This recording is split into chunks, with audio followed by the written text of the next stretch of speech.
Et si, en une nuit, votre ville entière cessait de tourner comme avant? Imaginez.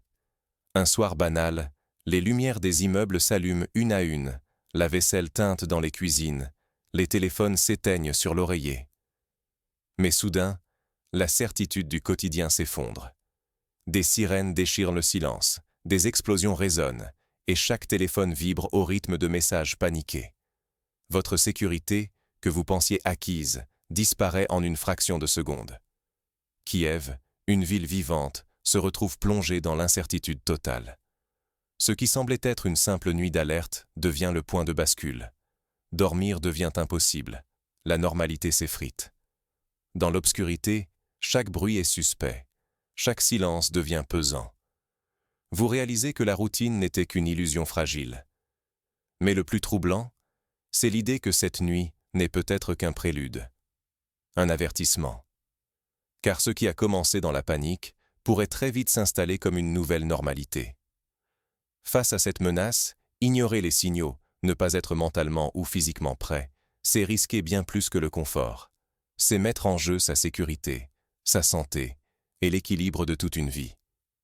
Alors, comment une métropole entière bascule-t-elle de la routine à la survie en quelques heures?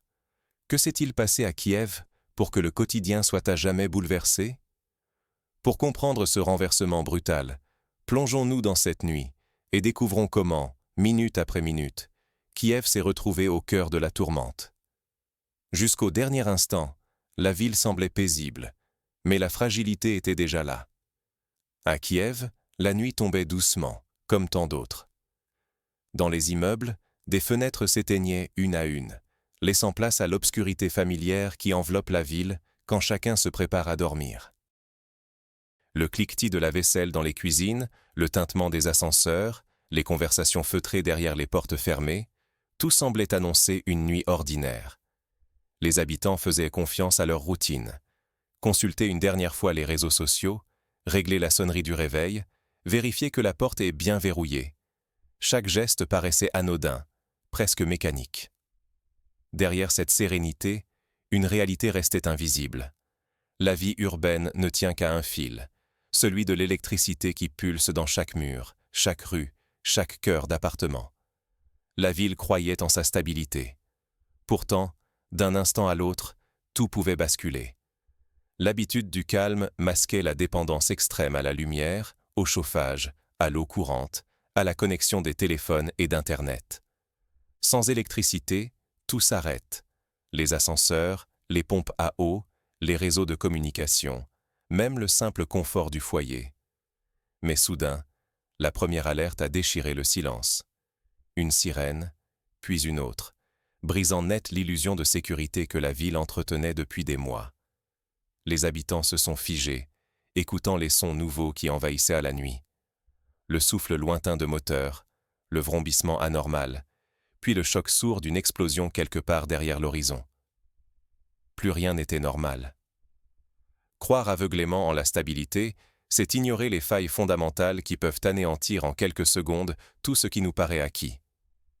En un instant, la routine confortable se transformait en vulnérabilité ouverte, exposant chaque appartement, chaque quartier, à des risques immenses. Derrière la façade tranquille, Kiev venait de révéler sa fragilité face à l'imprévu. Mais cette nuit-là, ce qui a suivi a bouleversé bien plus que le sommeil. La capitale entrait dans une nouvelle réalité, où chaque minute mettait à l'épreuve la résilience de toute une société. Quand les vagues d'attaques se succèdent, la ville se transforme en zone d'endurance. Cette nuit-là, Kiev est frappée par une offensive méthodique et écrasante. Des essaims de drones et de missiles surgissent du ciel, s'abattant en plusieurs vagues successives. Chaque nouvelle salve cible non pas un, mais plusieurs points névralgiques de la capitale. Infrastructures énergétiques, réseaux de communication et quartiers résidentiels, pris dans cette tempête de feu et de bruit. Face à l'intensité du bombardement, les systèmes de défense anti-aérienne sont sollicités à la limite de leur capacité. Les opérateurs n'ont droit à aucun répit. Chaque minute, il faut identifier, intercepter, recommencer. Jamais Kiev n'avait connu une telle succession d'alertes. La fréquence des attaques, leur imprévisibilité et leur ampleur expose brutalement la vulnérabilité d'un système pensé pour des menaces sporadiques, pas pour une saturation calculée. Les stocks de missiles solaires s'amenuisent, l'énergie humaine s'épuise. Dans les immeubles, le siège se vit à huis clos. Les habitants, réveillés en sursaut par les sirènes et les explosions, essaient d'informer leurs proches, de se réfugier dans les couloirs ou de descendre en sous-sol. Le silence devient suspect, la fatigue gagne et l'angoisse s'infiltre dans chaque pièce. Les conversations tournent en boucle sur les mêmes messages. Où est tombé le dernier missile? Avez-vous encore du courant? L'attente, interminable, s'ajoute à la peur. Les conséquences concrètes ne tardent pas à se faire sentir. Dès les premières frappes, des quartiers entiers plongent dans le noir.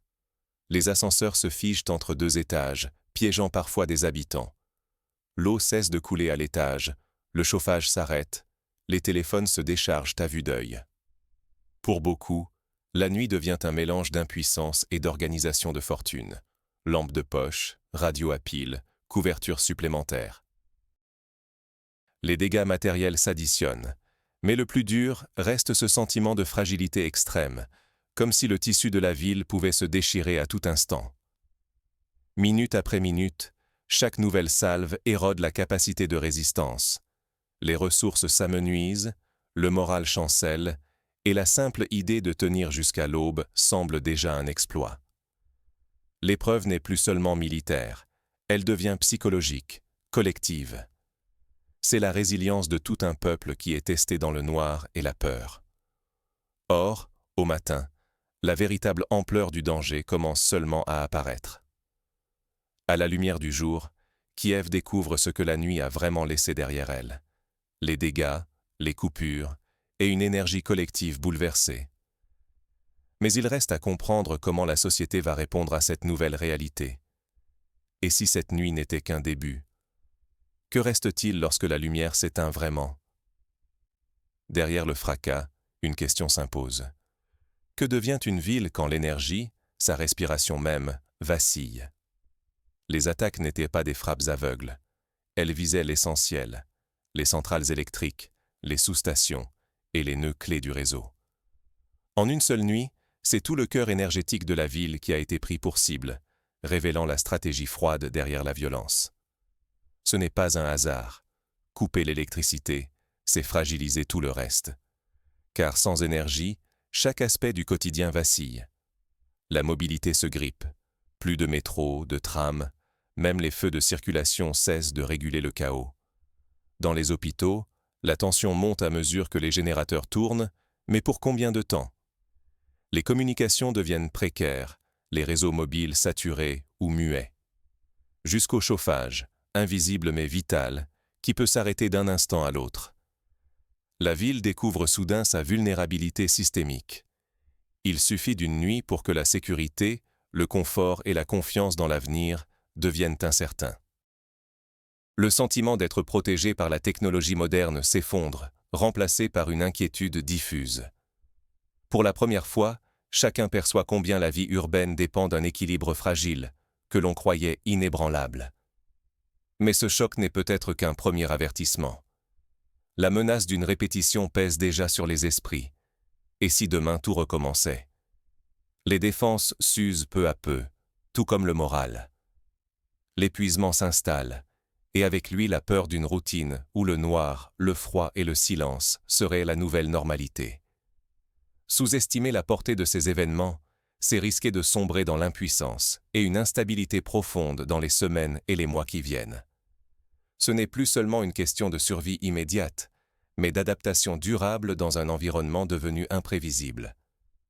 Face à ce nouveau monde, comment pouvons-nous agir, individuellement et collectivement, pour renforcer notre résilience? Explorons les pistes concrètes qui s'offrent à chacun de nous. La survie moderne, c'est avant tout une question d'organisation et de solidarité. Face à une nuit où chaque sirène rappelle la fragilité de notre quotidien, le premier réflexe doit être de ne pas rester seul. Les réseaux jouent alors un rôle crucial. Groupes de discussion en ligne, chaînes d'information locales et entraide de voisinage deviennent des bouées de sauvetage pour coordonner l'information et s'entraider en temps réel. Avoir des contacts fiables, partager les adresses d'abri, relayer les coupures ou proposer un hébergement temporaire, tout cela permet de rompre l'isolement et de garder le contrôle sur la situation. Ce tissu social, souvent invisible, devient vital quand les services habituels s'effondrent. La préparation concrète est tout aussi essentielle. Constituer un kit d'urgence, lampe à piles, eau potable, médicaments, documents importants, vêtements chauds.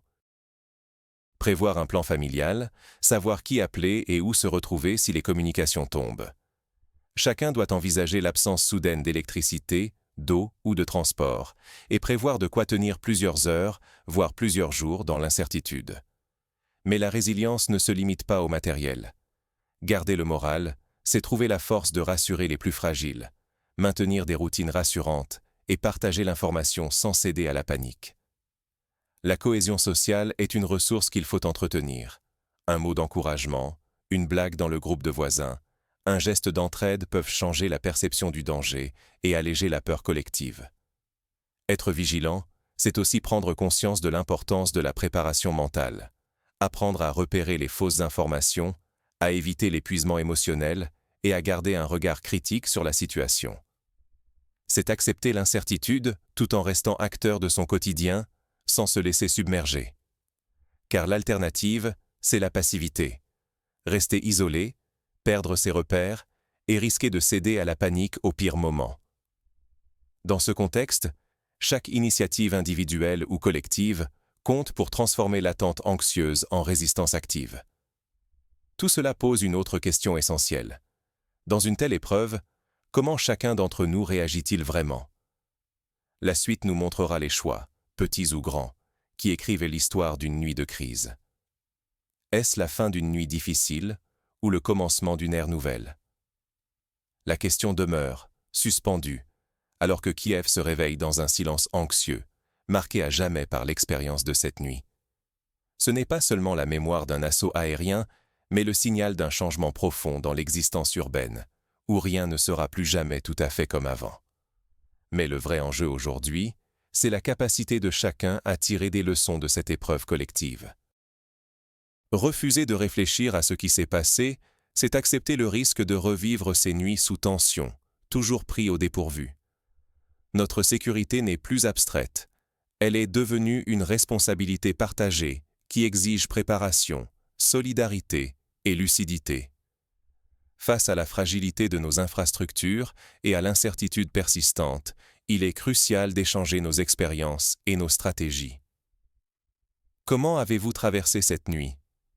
Quelles solutions avez-vous trouvées pour préserver votre calme, votre bien-être, vos proches? Partagez dans les commentaires vos idées, vos astuces ou même vos doutes. Chaque témoignage compte, car notre force naît de cette union dans l'adversité. Le temps n'est plus à l'insouciance. Préparons-nous, discutons ensemble, et ne laissons pas la peur guider nos choix. Ce n'est qu'en restant informés et organisés que nous pourrons transformer une menace en tremplin pour une société plus résiliente. À vous maintenant. La suite de cette histoire dépend de notre capacité à rester soudés et à nous adapter, jour après jour.